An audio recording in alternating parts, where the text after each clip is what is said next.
નમસ્કાર દર્શક મિત્રો, હું છું પરમાર અનિશા. તમે જોઈ રહ્યા છો લોકસામના ન્યૂઝ. તો જોઈએ આજના સમાચાર. સુરત શહેર કોંગ્રેસ સમિતિ દ્વારા કલેક્ટરને આવેદનપત્ર આપી રજૂઆત. મોટી સંખ્યામાં સુરત શહેર કોંગ્રેસ સમિતિ કાર્યકર્તાઓએ કલેક્ટર કચેરી ખાતે આવી પહોંચ્યા. સુરત શહેરના મજુરા 84 તાલુકામાં કડિયાબેટ વિસ્તારમાં ગેરકાયદેસર ઝીંગા તળાવો આવે છે.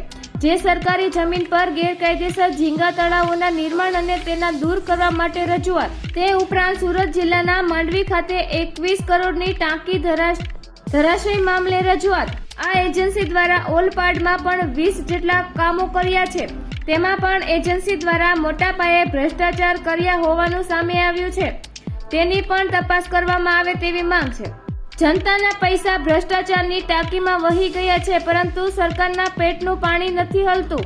અધિકારીઓને જાણ હોવા છતાં તેમના દ્વારા કોઈ કાર્યવાહી કરવામાં આવતી નથી. તો ફરી મળીશું એક નવા સમાચાર સાથે. ત્યાં સુધી જોતા રહો લોકસામના ન્યૂઝ.